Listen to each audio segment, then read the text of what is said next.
Hello, everyone, and welcome to another episode of Socratic Satsang. Our topic for today is Memento Mori. That's Latin for remember you must die. As morbid as it sounds, philosophers have embraced this topic because it's a reminder of life's impermanence. And this reminder helps us stay in focus of what's important in life. It helps us to remember to be grateful.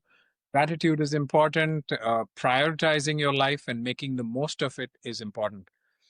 Without further ado, I'll hand over to our first speaker, Gagan.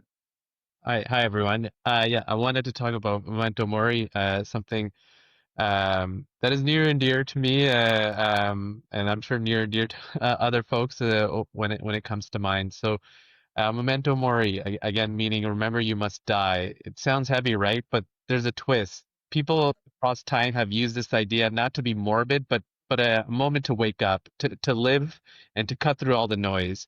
Marcus Aurelius, a philosopher who ran empires, he said, "You could leave life right now. Let that determine what you do and say and think, and boom, it's an instant reminder to stop wasting time." Seneca, he didn't hold back either.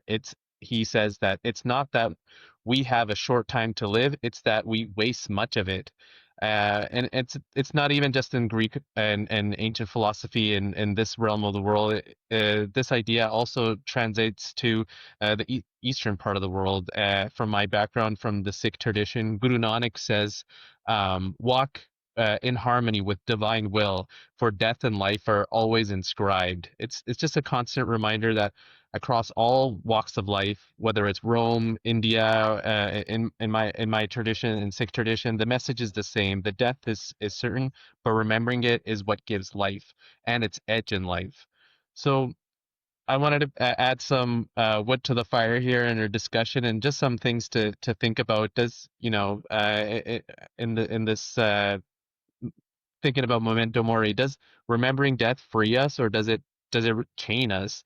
Is the denial of death a kind of blindness, or maybe even kind of a necessary to break through the illusion in life? And if tomorrow isn't promise, then how do you choose to live today? So it seems like we both really like Marcus Aurelius, Gagan. That exact same quote. Huge fan of him and the Stoics. Um, and so, it is definitely a reminder that life is finite and today is never guaranteed. So going to ancient Egypt, it offers another view. So in the old Egyptian language, there was no single word for death. They spoke instead of they spoke of going west, or something called westing, which is a passage of the soul to another stage of existence. And that perspective suggests life continues in another form, shifting the focus from fear to continuity. It also raised the deeper question of what is dying. Is it only the end of the physical body, or does something of us continue? And whether one believes the spirit lives on is ultimately subjective, but the question itself can shape how we live. And, through my professional lens as a financial planner, I often see people postponing life itself. They build meticulous retirement plans, very important, I will say, but they forget to live while they're working. And too often, someone will retire. And I've had clients who work their whole lives waiting to start living at retirement, only to pass away 2 weeks later after they've retired. And so, we don't usually face mortality typically until a crisis forces the issue. And by then, the chance to live can fully be lost. And the same thing can be said for health, right? Any health issues that it's like a wake up call that, oh, wait, I'm mortal. Um, And so the practical side is we spend our lifetimes accumulating things, and yet none of it goes with us. So remembering mortality invites us to focus less on possessions and more on experiences, relationships, and meaning of those things. And it calls kind of both to urgency, so using our time well, um, and to calm acceptance of just life's natural cycle. I've got a lot of personal examples in my life I could easily share, but it's quite fascinating to me that as I get older, I find that what matters to me most are my experiences with people versus things. And you start thinking, I have a daughter with autism who's, she has moderate to severe autism, so she will not be able to wind up my estate. She's my only child. I don't have nieces or nephews. And so those kinds of things, you start thinking on a practical level about, okay, I look around my home and I could fill a small library with the books I have, clothing, shoes, my plant, all of these things are just possessions. But I just find as I get a little bit older, I start thinking about, well, what's going to happen to all this stuff? And not just me, but just collectively in the world, the things that we have, and how the landfills are growing and all this. I know I'm darting off into another direction now, but it definitely poses some food for thought around how we spend our time. So. Thank you, Denise. Over to you, Paulina. Yeah. So, as you guys know, I'm not exactly from a philosophical background, but this theme is incredibly. It's amazing. So I was really thinking how this applies, and I would say our brains have this amazing mode to help us survive, which makes us not think of the worst things that can happen. Because if we were always thinking about that, then we wouldn't be able to do the day-to-day things. If we were constantly thinking, oh my God, the car crash or the disease or whatever. I also went to another place and I draw a parallel between meditation and Memento Mori, because both of them, although seemingly opposite, one helps you focus on the present. The other one helps you focus on the possibility of one day dying, which could be the future. I think they're parallel, they're not opposite, because both of them help you zone into what you're living and actions you can take in the actual present. So they're almost like tools for meditation. In fact, I'm going to say Memento Mori is like I would take, because I'm not a very good meditator, but thinking that I'm going to die helps me go right there into mode of I need to choose the present and I need to choose what's important in life. Going back to another thought of mine, which is, as you guys know, I do interior design, and one of my favorite things is to help people declutter. And I help people declutter because I'm really bad at it. So it's going to sound funny. I struggle with it. I have major ADD, and my life is full of little noises and little distractions, right? So the only way that I can survive in life and be functional is by helping me be in the present and declutter my life, which is how I actually became extremely good at decluttering things, but more importantly, decluttering life events. And when you think about your life and how it could end tomorrow, you have to go through that process, which is very similar what people have to go through when they're decluttering. Just keep the essential and get you to do the things that you need to do. So at one point, I also thought, okay, so how this is all really good, but how is this applied for today? and how are we interacting with this idea. And I think we're not doing really, really good, because now we have a lot of distractions that are focused on help us forget that we're actually going to die. There's plastic surgery, there's all kinds of things that tells us that we're going to live forever. Um, there's one thing about trying to be healthy, but I think a lot of people are not trying to be healthy. They're trying to live forever. They're trying to make their body become so extremely healthy that I will never die. So it's almost like we have a collective denial of what will happen one day, which is basically we're all going to die. But in that denial, it also happens to be that people are not thinking about the essentials of life. We are more easily distracted by, as I was mentioning a moment ago, the clutter of life, because we are so enwrapped into, I'm not going to die, I'm going to live forever. So then it's easy to not be present to the most important things.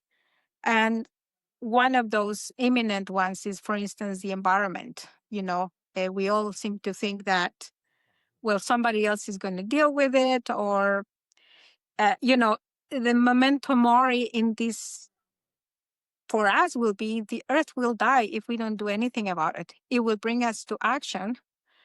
And it's unfortunately the way we think, but also how we have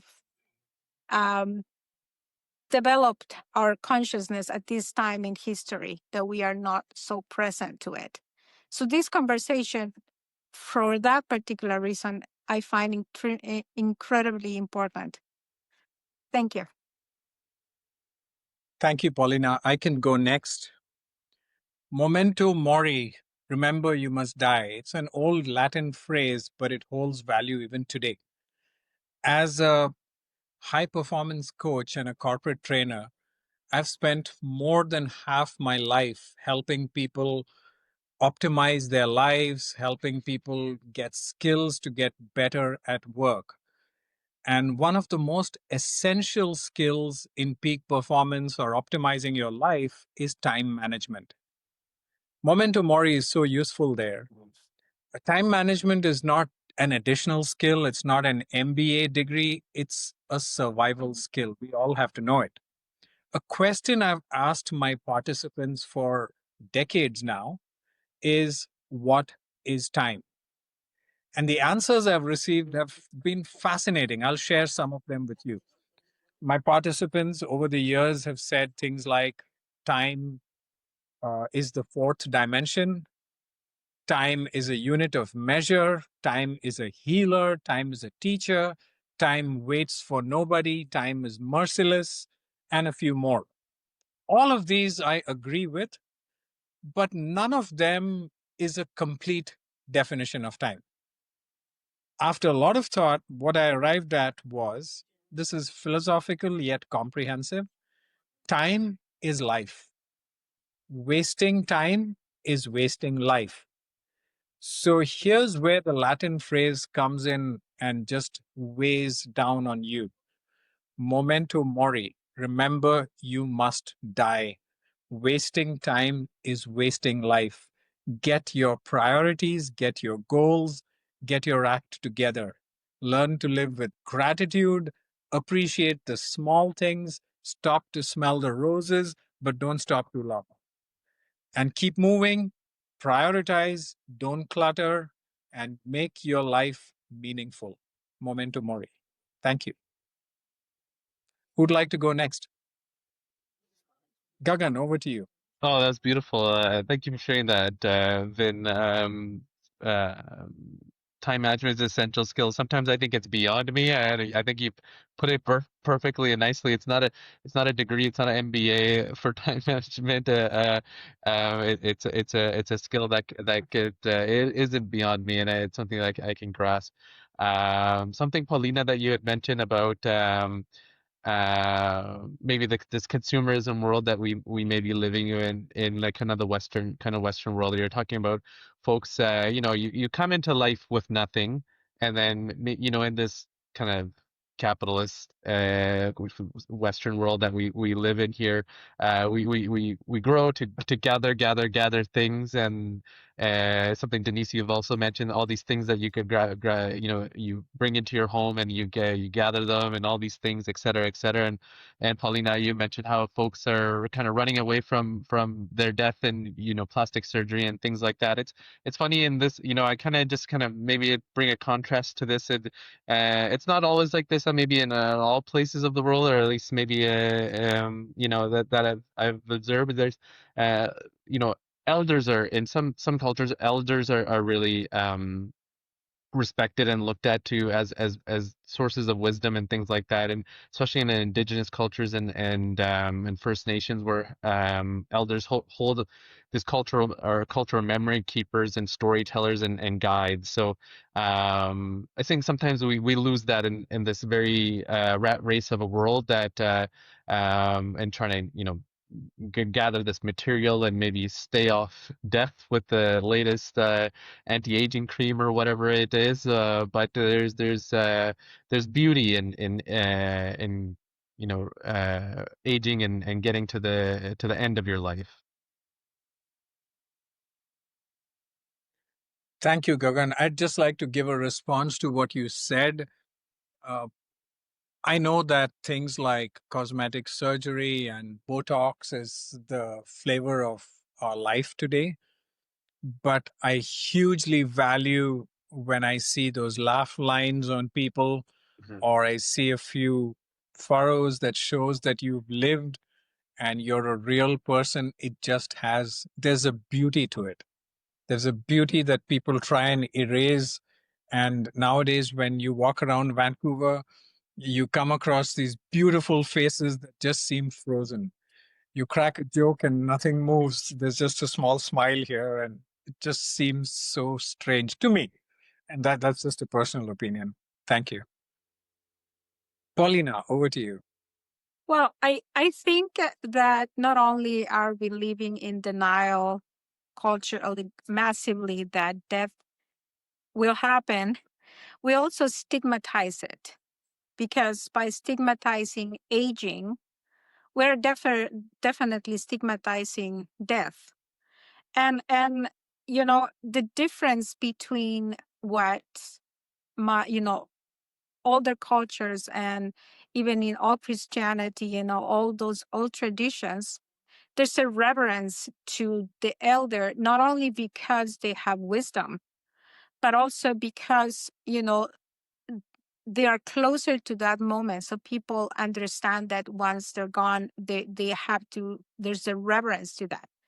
Now, in this day and age, and I'm not going to say North American culture because it's everywhere. There's no longer a North American culture. We live in a time where everything we have a world culture. There's very few spots on the world that can escape that.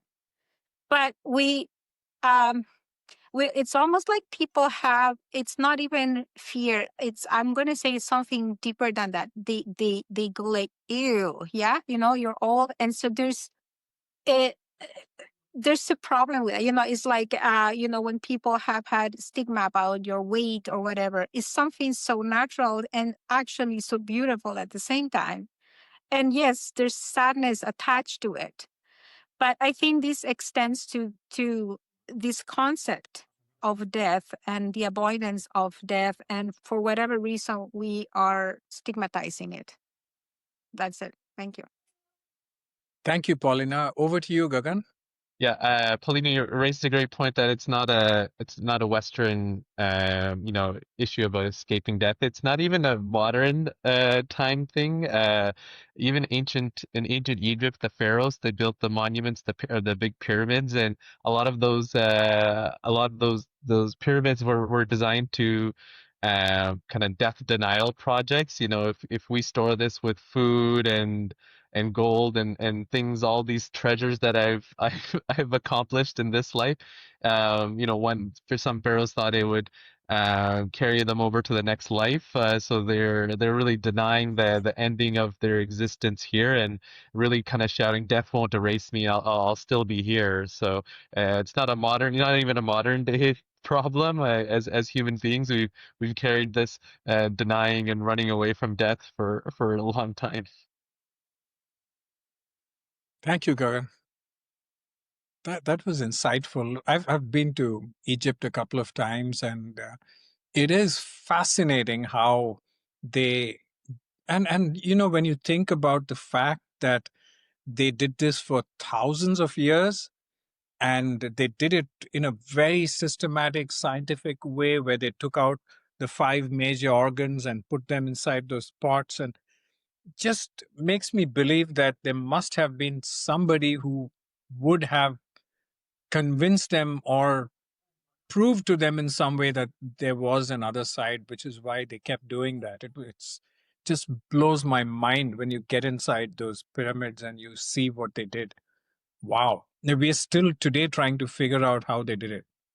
It is crazy. Yes, Kevin. I just remember when I was wearing a younger man's clothes, I was like a lot of people of my generation. It was like, well, get a degree, get a job, get promotions, get a house, get married, get all this other stuff. And it was, it was how I was raised. It was not wrong to be so materialistic. It's just that you wanted to progress and have a good life. Now, 6 years ago, when I was diagnosed with a rare, incurable, but treatable cancer, it sort of was a good slap to the head saying, you're not going to be here forever. And this career that you've been successful at, maybe it's not as important as you think. And I remember on my retirement luncheon, I was telling people, look, I'm not my disease and I'm not my career. I'm Kevin. And there's much more to me than my disease, my career. It's a combination of things. And then a year, I guess about 5 years ago, when I lost my kid sister, and 5 months later, I lost my mother, it was also saying, guess what? You're not going to be here. And all you've done is gone to the front of the line. And it really got to me to start thinking about how I wanted to live my life. And so, thanks to my career, Denise, I have invested well, and I've done quite well. And I'm not going to wait to start enjoying my retirement. I had a meeting with my investment counselor and said, look, I don't want to give the tax man or my relatives all this money. I want to go out swinging. And now with the investment counselor saying, yes, Kevin, you can do this is what you want to do it. And this is how much you can do. And right now, between 65 and 75, they say it's my go-go phase, where I can do a lot of things. And then from 75 to 80, it's my slow-go phase, where I may just have one trip to Vancouver a year versus going on these wild trips. And then there's the no-go phase, and that's where I'll be just bleeding off whatever's left of my money. But this knowing that you're going to die has been front and center for me in the past 10 years. And I advise you guys to, enjoy life while you can, because I am sure my kid sister didn't think she would die at 54. I certainly didn't.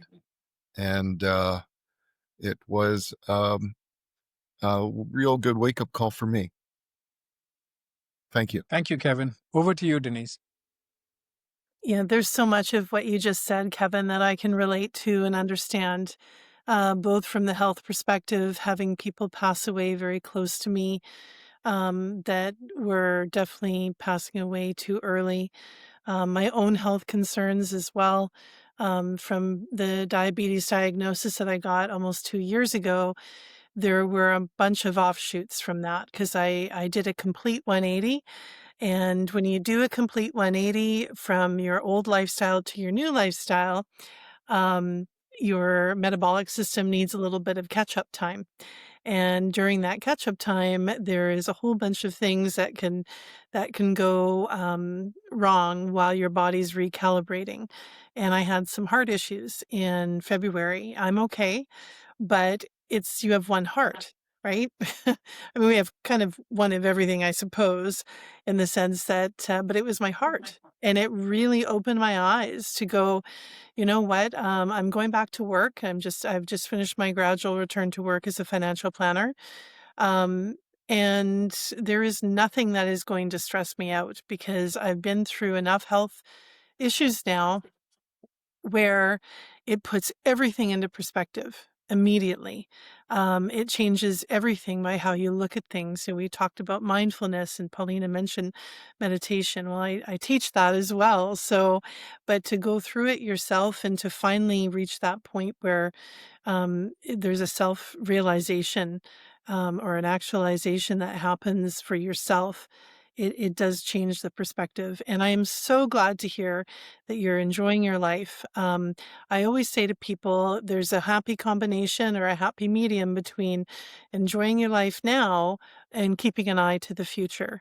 But I'm really glad to hear that you're enjoying everything because we just don't know, right? And so many people, like we're talking about, just assume that we're gonna, they don't think about those things. And there's also a cultural overlay. In the Vancouver area, there's a large Asian population, and my Asian clients, it's something that's just not talked about. Death is something you don't talk about, because if you talk about it, it could bring it to fruition. And so there's a lot of denial. There's a lot of, I don't want to plan for that.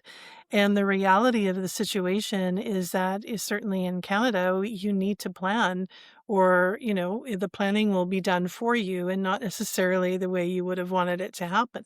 So anyway, thanks, Kevin, for sharing all of that. It really, really resonated with me. Thank you, Denise. Yeah, once death hits you close, like some of the stories that we just heard, where it kind of creeps up into your family, or you have something diagnosed that is critical. I mean, that's when it kind of strips away some of the vulnerability. And I think something we talked about the last time, Denise, you talked about something about a little bit more fatty, and confronting your ego, and as you kind of love your faith, the ego goes down. I think this topic here, Memento Mori, when you think about the death, I think in that same spirit, that you're some of these vulnerabilities, egos, etc., they start to diminish as well, and it helps strips yourself away, get into the moment. And when it does hit your mind, and you can, in these moments happen, yes, it is comes with great sadness at first, it kind of washes you over, but once you can handle it and you can move forward to it, you try to laugh harder, call people more instead of texting, say I love you on the phone to folks more often than you want to, or may feel comfortable, but it helps kind of strip some of that away, I think so. In the dark, there sometimes is a light. Thank you, Gagan. The death is a stark reminder. It just comes and hits you in the face whenever you get close to death or someone close to you passes away. It's quite a reminder. It shakes you up from everything else you're thinking of and reminds you of what's important. And I think Memento Mori is a superbly deep, powerful phrase for all of us to remember. I said something quite short, but thinking about that phrase of "remember you must die," I suppose kind of also it does bring up this part, "remember you must live." And I was thinking about kind of at the moment of death that so there are some smaller studies that show, like after cardiac arrest, that there's the EEG, there's that gamma level. There's kind of a hyperactivity, and it's short. It's kind of a short burst, but they can't prove what it is, right, or whether there's even consciousness still there.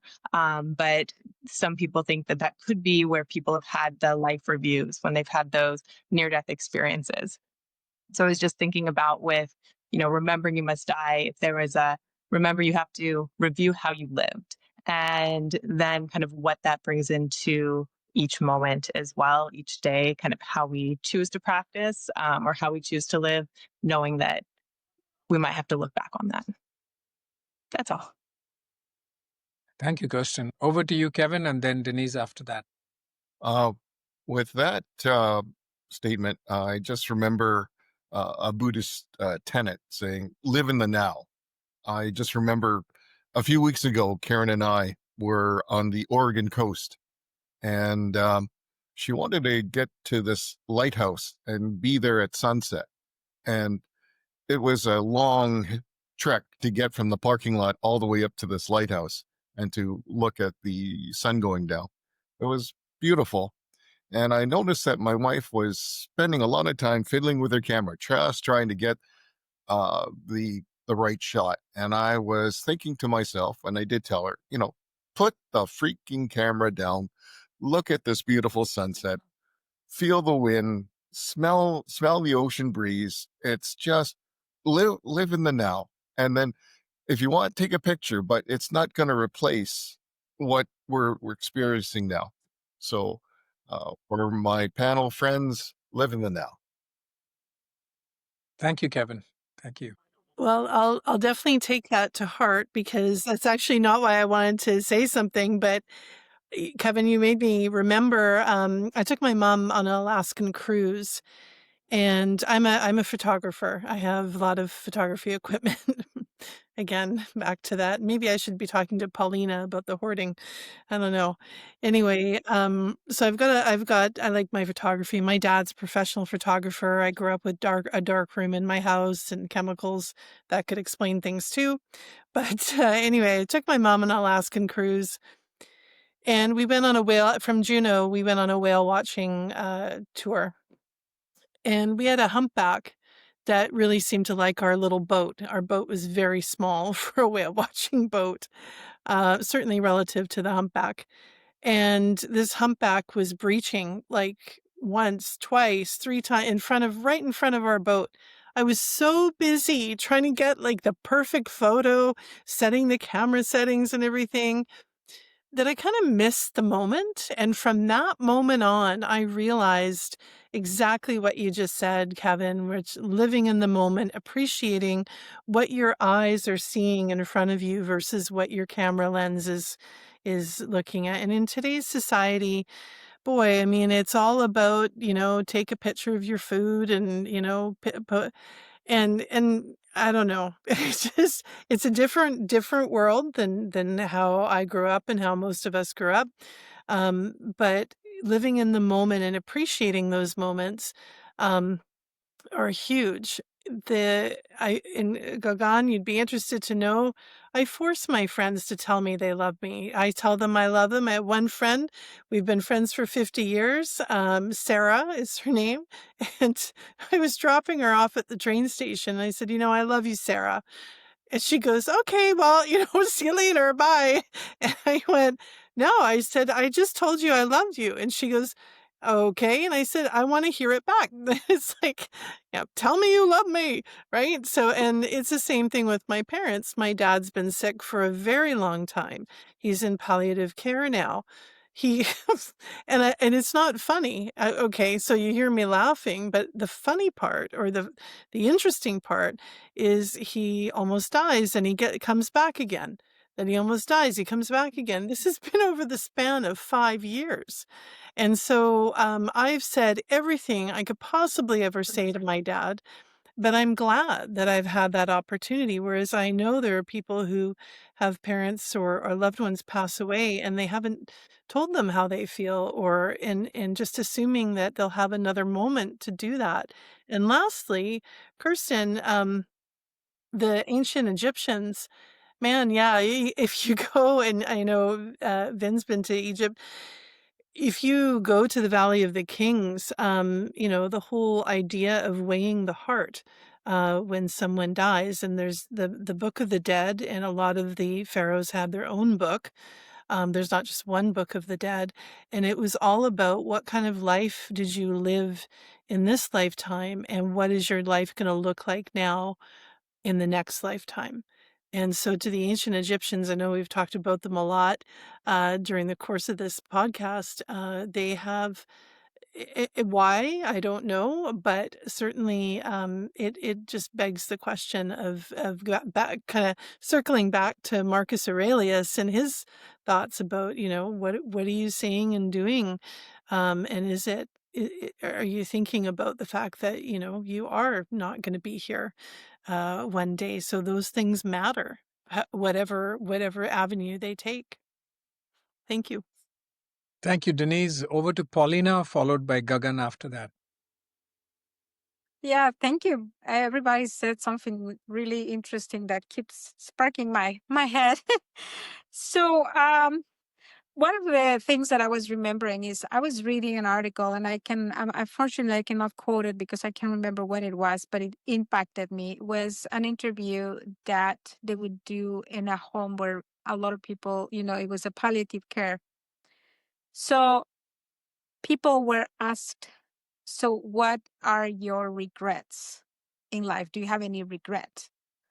And the most common answer was the things that they didn't get to do. I wish I'd been more daring. I wish I had followed my dreams. I wish I have done that. Followed by something that Kristen said, which is, this is not just about decluttering and starting to do the things that matter to you, but actually reviewing the things that you would like to rectify while you're alive. And I think sometimes we miss that. We just get the shine part of the little things that makes us happy and makes us feel human, whatever. But I think equally important it is to review things that, and I personally don't believe in going back into mistakes and hitting your head and saying, oh my God, I did that. I believe that every human being does the best they can with what they have at the moment they have. And that could be your education, your financial position, your stress level, how you're brought up. So I don't believe in the regret as a mea culpa and I'm a bad person, but I do believe in going back to your actions with a more mature, with a different you, reviewing that. And you have the gift to be able to change, maybe not the outcomes, but, and I'm going to say your legacy, and going back to a little bit of legacy, because this is also about legacy. So again, legacy, I don't see this as, oh my God, I'm going to be remembered as the great whatever. No, that's beautiful, and that's belongs in a movie, and some people make it do it. But I think it's to teach, legacy is to me about when people remember you, there's a teaching in how you lived your life, which helps them improve life of who comes after us. It doesn't have to be something grandiose. And so this memory or this moment of remembering that you're going to die also helps us say, okay, well, my teachings, what are my teachings? What is my legacy to my loved ones, to my community, going to be, and so I believe that's also the importance of this concept. Thank you. Thank you, Paulina. Over to you, Gagan. Yeah, I just wanted to comment on something that Kevin and Denise were kind of mentioning about, there's some trips that they've been on and enjoying the moment on the trips, hearing about the beach, the boat tours, those beautiful moments. They definitely stand out. I had a moment, I was on the East Coast in Newfoundland and kind of enjoying the sunsets, the water, and those big memory making stuff. Those are beautiful. And I've been trying to get into the habit of meditating in the morning and kind of closing my eyes and breathing and some of those visuals come in, even just sitting on my couch and things like that. And I think also Memento Mori can help bring us, with coming from those experiences can and Memento Mori can help even just help us enjoy even just the ordinary mundane moments. I think those are that this philosophy can also help us bring those sunsets, the water, the beaches, those kind of feelings that you feel in that moment, and even in those just sipping tea in the morning, or laughing in the kitchen while you're doing the dishes, or just walking down those streets, kind of bring that same maybe the luxury as those other moments can bring in a cruise, or something like that. With all this in mind, what comes to mind is Ram Dass. He's I guess a mystic philosopher of sorts, and he says his big quote in his big book is "Be here now," and that doesn't just mean being on the mountaintop or a beach. It just means being right here, right now, in front of us, and in front of a screen. We're all talking right now, even in the small, forgettable moments that we have. Just and try to you know, you know, be in that moment, and really enjoy it, and bring the most out of that moment. And it can be just as beautiful as a sunset. So that's just what I wanted to bring with all that in mind. Thank you, Gagan. Thank you. Looks like we've come to the end of our session. So I'd just like to thank everyone. It's been a beautiful session, and hope to see you next time again soon. Bye-bye.